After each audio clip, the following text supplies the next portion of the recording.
आचार्य जी प्रणाम। समय बदल रहा है और जिस क्षेत्र में मैं कार्यरत हूँ उस क्षेत्र में भी धीरे धीरे मंदी आ रही है।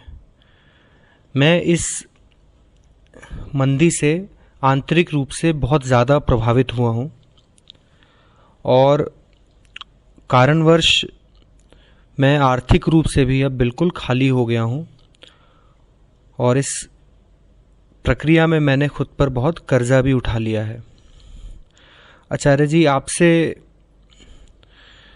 यह समझना चाहता हूँ कि जब बाहरी परिस्थितियाँ सारी प्रतिकूल हों तब भी मैं कैसे साहस रखूँ, उमंगित रहूँ और अपने कर्मों को बिना द्वंद्व के कैसे प्रतिदिन करता चलूँ। कौन है? पवन चावला जी।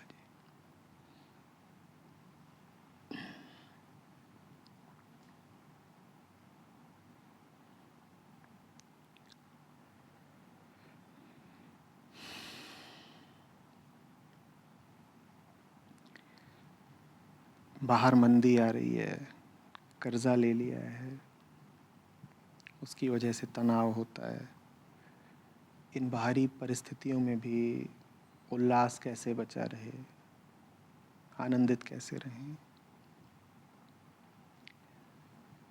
बाहर जो कुछ भी हो रहा है इतना बड़ा कैसे हो गया।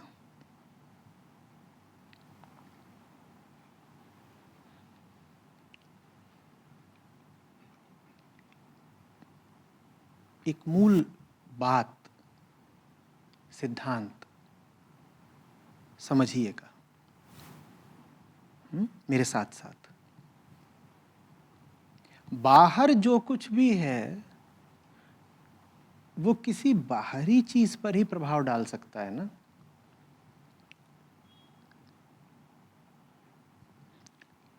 दूसरे शब्दों में, हर चीज अपने ही तल की किसी चीज से प्रतिक्रिया कर सकती है ना।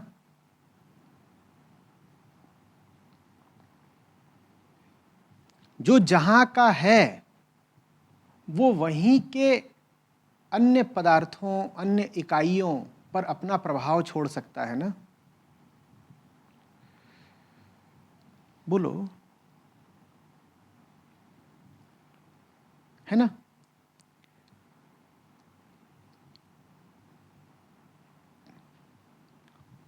पत्थर उछलेगा तो पेड़ पर लगेगा, क्योंकि पत्थर और पेड़ दोनों ही जमीन के हैं, तो वो एक दूसरे से क्रिया प्रतिक्रिया कर सकते हैं, एक दूसरे से संबंध रख सकते हैं, है ना।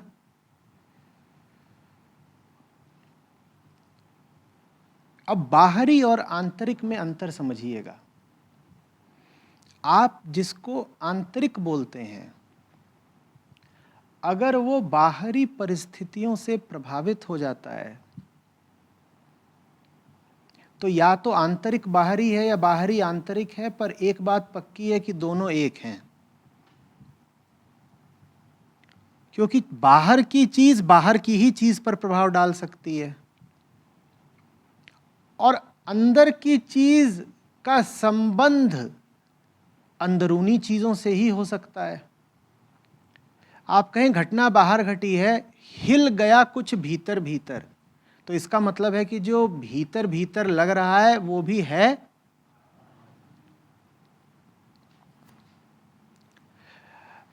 अब आप कह रहे हैं कि बाहर घटना घट रही है, मंदी छा रही है, कर्जा इत्यादि है, और वो आपके आनंद को हिलाए डुलाए दे रहा है, तो फिर ये आनंद भी कैसा है? ये तो बाहरी हो गया ना।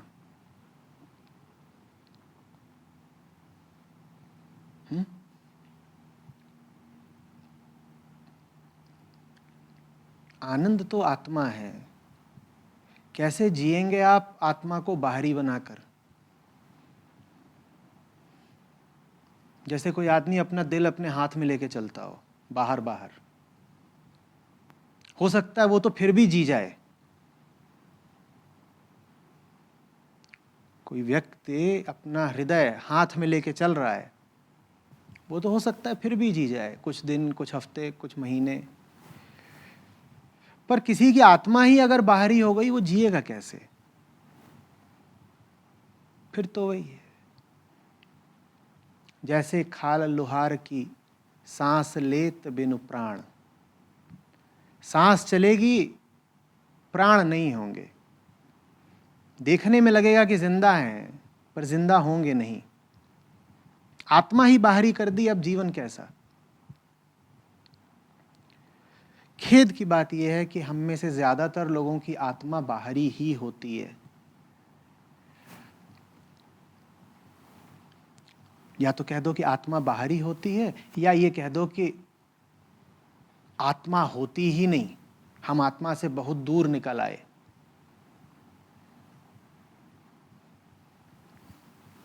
आत्मा माने वो जो सर्वथा निजी है, आत्मिक, अपनी। और अगर अपनी है तो उस पर बाहरी मंदी का असर कैसे पड़ गया भाई? बाहर मंदी हुई, आत्मा भी मंद हो गई, और बाहर भाव चढ़ेंगे तो आत्मा भी चढ़ जाएगी।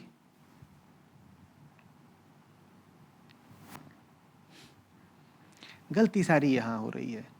बात बाजार की नहीं है, बात अर्थव्यवस्था की तात्कालिक मंदी की नहीं है। अर्थव्यवस्था तो अभी साल भर बाद हो सकता है फिर चढ़ने लग जाए, लेकिन अर्थव्यवस्था जब चढ़ेगी उसके साथ साथ आप भी चढ़ गए तो ये उतनी ही बुरी बात होगी जितना कि गिरती अर्थव्यवस्था के साथ गिर जाना। लेकिन तब मेरे पास कोई शिकायत करने नहीं आएगा। शेयर मार्केट भाग रही है, जीडीपी की ग्रोथ दर भाग रही है, और भीतर भीतर हमारी आत्मा भी फूली जा रही है, तब कोई शिकायत करने नहीं आएगा कि आचार्य जी क्या करें। तब लगेगा सब ठीक है। नहीं, तब भी उतनी ही बड़ी दुर्घटना घट रही होगी जितनी अब घट रही है। दुर्घटना यह है कि हमने कुछ भी अपना छोड़ा नहीं है, कुछ भी ऐसा नहीं छोड़ा कि बाहर कुछ भी होता रहे उस पर फर्क नहीं पड़ता। कुछ भी अपना नहीं छोड़ा। क्या है नतीजा? नतीजा इतना ही नहीं है कि अर्थव्यवस्था में मंदी छाती है तो हम गिर जाते हैं।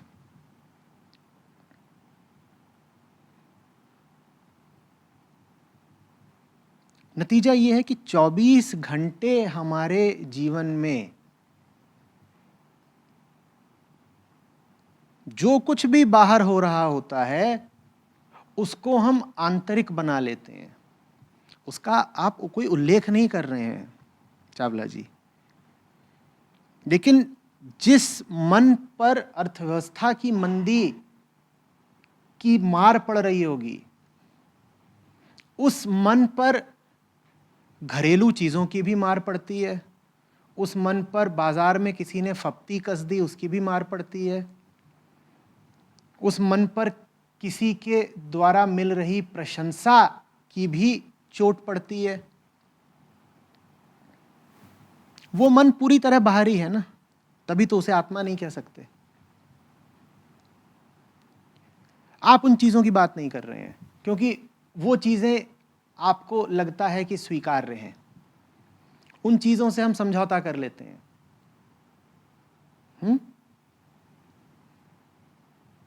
बाहर मौसम बढ़िया खिला, हम भी खिल गए। शाम को रिमझिम बारिश होने लगी, भीतर भी गीला गीला कुछ हो गया। हमें बुरा ही नहीं लगता। हम तब नहीं जाते कि आचार्य जी बड़ी गड़बड़ हुई है।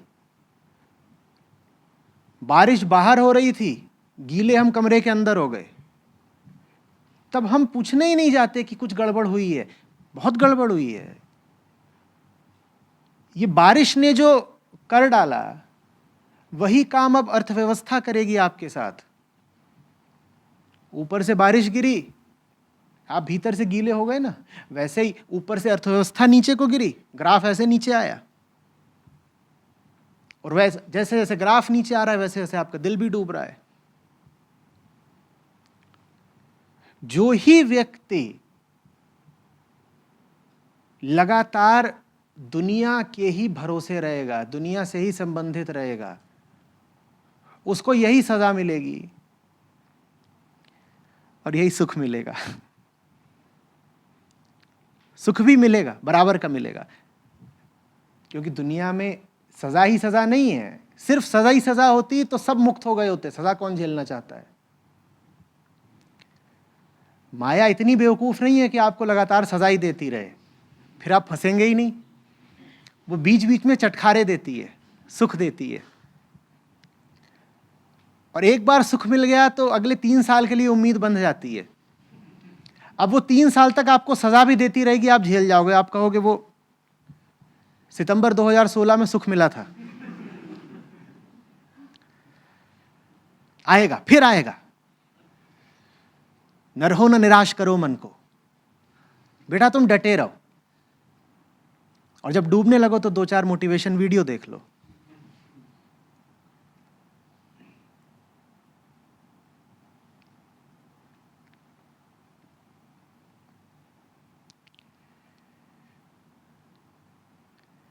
तो मैं कैसे बताऊं कि अर्थव्यवस्था की मंदी भर से आप कैसे बचे रह जाएं?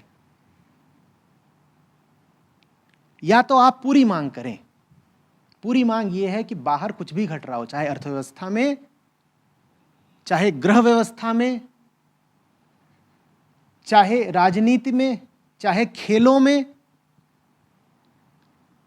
चाहे सिनेमा के पर्दे पर,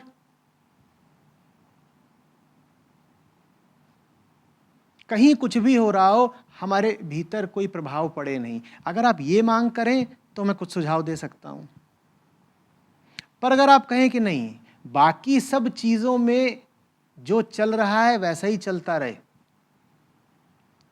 सिनेमा देखने जाएं और पर्दे को देख करके रोना शुरू कर दें, या पर्दे पर कुछ गर्मा गर्म हो रहा हो तो उत्तेजित हो जाएं, क्रिकेट देखें और कोई छक्का मारे तो हम भी सोफे पे जोर से उछल जाएं और सुख लें, ये सब चलता रहे, बस अर्थव्यवस्था में जब मंदी आए तो उसका हम पर असर ना पड़े, तो आप असंभव मांग कर रहे हैं। अगर टीवी स्क्रीन पर कोई छक्का मारता है और गेंद के साथ साथ आप भी उछल जाते हैं, तो अर्थव्यवस्था भी जब गिरेगी तो आप भी गिर जाएंगे। लेकिन जब टीवी स्क्रीन को देख देख कर चिल्ला रहे होते हैं, कभी निराश हो रहे होते हैं, कभी नारे लगा रहे होते हैं, तब ये ख्याल भी नहीं आता ना कि अपने साथ बड़ा अन्याय कर रहा हूं, अपने आप को बहुत गलत शिक्षा, बहुत गलत प्रशिक्षण दे रहा हूं।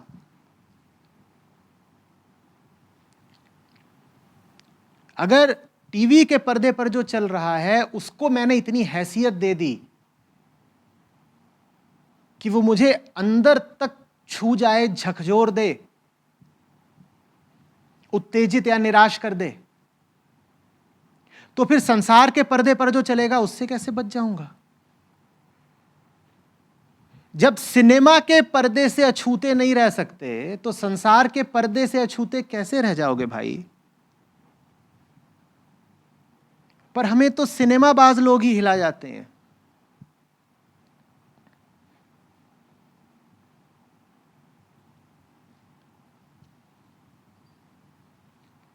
हॉस्टल में था, टाइटैनिक रिलीज हुई थी।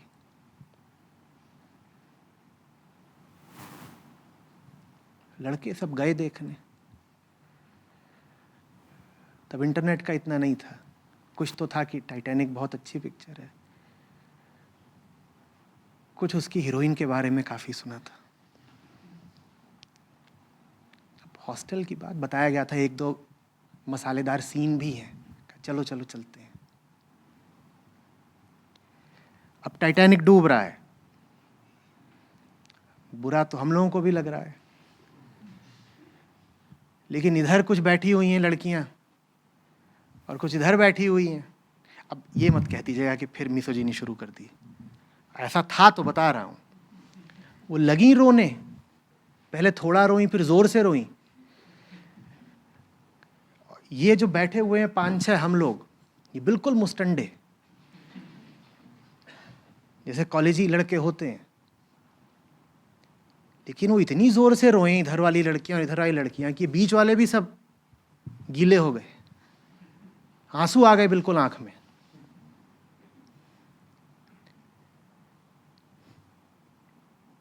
एक वहां समंदर,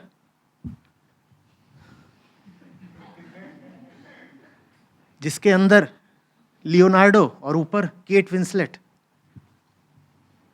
और एक यहां समंदर पैदा हो रहा था।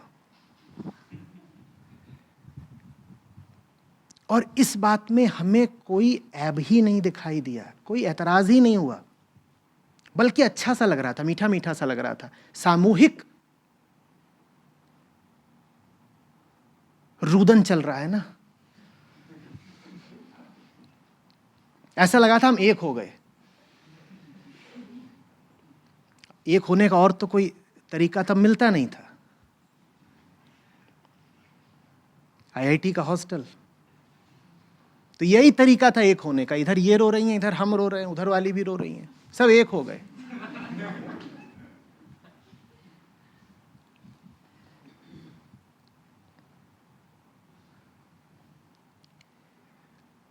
आज तक कभी किसी को इस बात में छिपा हुआ जहर दिखाई दिया है कि पर्दे पर जो होता है वो आपको रुला जाता है? बिल्कुल बुरा नहीं लगा है ना? टाइटैनिक आज भी दिखा दी जाए तो रो पड़ेंगे ना? और वहां पता है कि ये सिर्फ पर्दा है, पता है ना? संसार का तो हमें पता भी नहीं कि ये सिर्फ पर्दा है, तो फिर संसार में जो कुछ हो रहा है वो आपको क्यों ना रुला जाए? क्यों न रुला जाए, बताइए।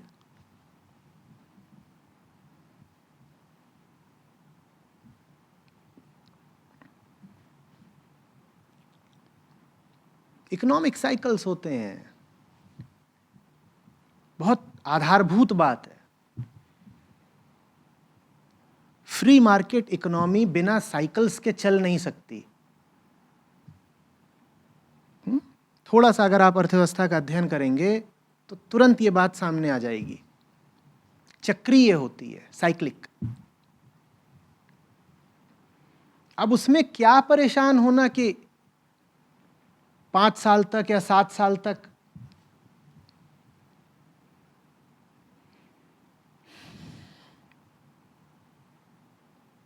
मामला ऊपर को जा रहा था, अब अगले 4 साल नीचे को जाएगा, ये तो होना ही होना है।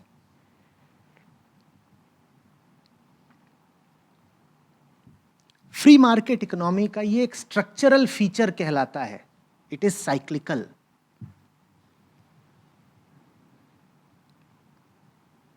पता है कि ऐसा होगा, और यह भी पता है कि लगातार नीचे नहीं जा सकती, नीचे जाते जाते फिर ऊपर को उठ जाती है।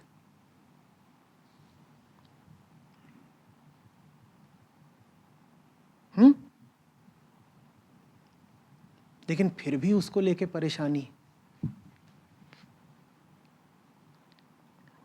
क्या परेशानी भाई? बात बस इतनी सी है कि हमने अभ्यास बहुत गलत कर लिया है। हर छोटी छोटी बात को अपने सर पर चढ़ा लेने का हमने अभ्यास कर लिया है।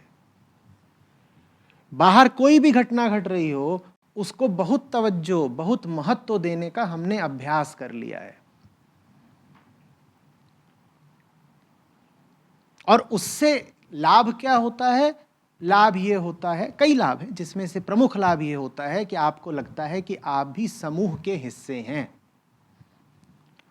सब रो रहे हो टाइटैनिक देख करके, आप ना रोएं तो ऐसा लगेगा जैसे निष्कासित हो गए समाज से। उस समाज में घुसने की अनुमति सिर्फ उसको है जो रोए, वही पासवर्ड है।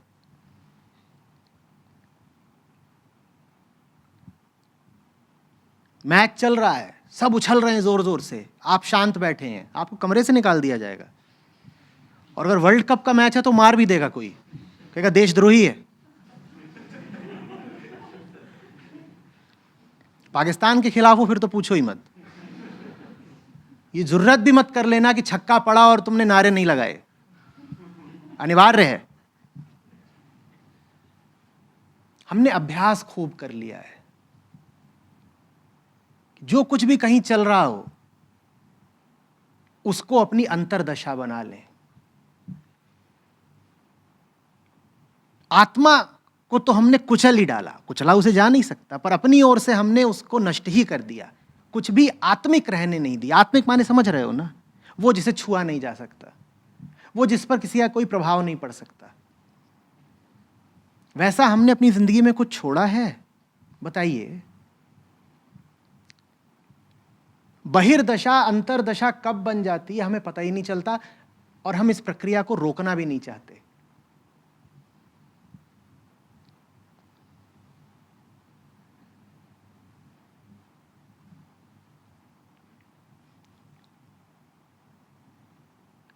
ये बात कितनी विवशता और बेचारगी और गुलामी की है ना, कि घटनाएं हमें बदल डालती हैं।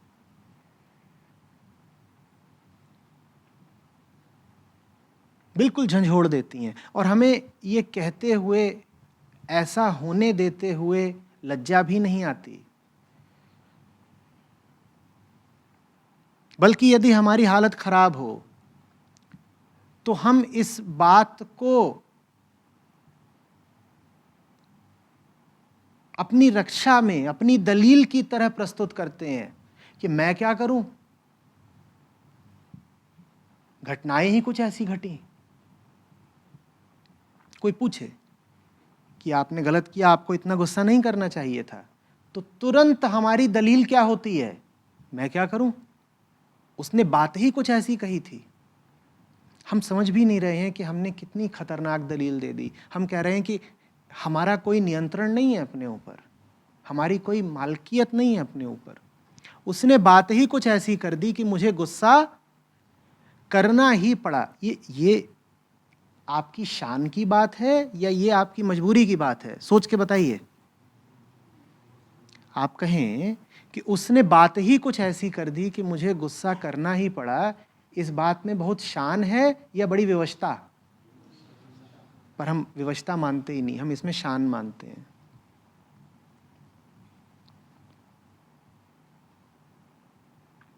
लालच था ही इतना बड़ा कि मैं फिसल गया, वो थी ही इतनी सुंदर कि मैं बहक गया।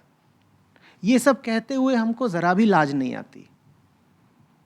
ये हमें लगता है हम अपने पक्ष में तर्क दे रहे हैं। ये पक्ष में तर्क दिया जा रहा है।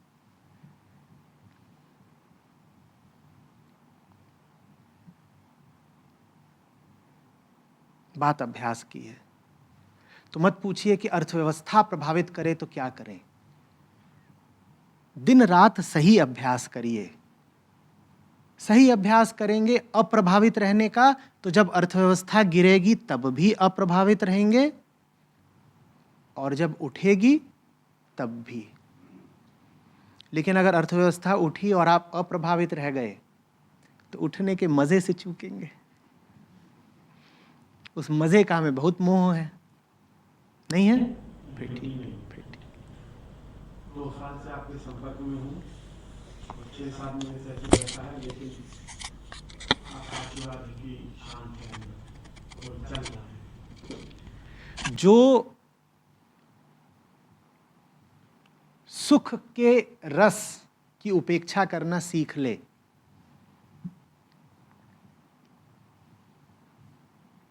उसे दुख और तनाव से आसानी से मुक्ति मिलेगी।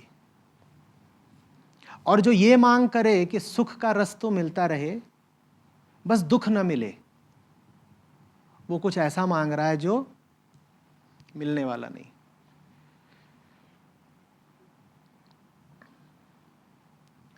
जीवन की निर्मित संरचना कुछ ऐसी है कि इसमें सुख भी है और दुख भी है, लेकिन दुख सुख से 5 गुना 10 गुना ज्यादा है। सुख बस इतना ही है कि तुम दुख झेल जाओ।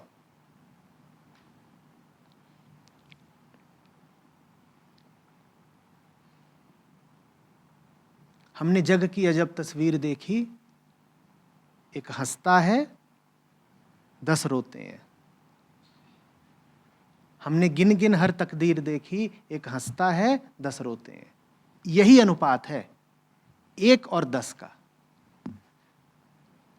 एक बार हंसोगे 10 बार रोओगे, लेकिन अगर 10 बार रो लिए तो एक बार हंसने को मिलेगा। एक बार हंसने के लालच में हम 10 बार रोना बर्दाश्त कर जाते हैं। ये घाटे का सौदा है ना, कि नहीं है? अगर 1 और 1 का भी अनुपात होता तो मैं कहता चलो कोई बात नहीं, थोड़ा रोए, थोड़ा हंसे, थोड़ा पाया, थोड़ा खोया। यहां 1 और 1 का अनुपात नहीं है, यहां 1 और 10 का अनुपात है।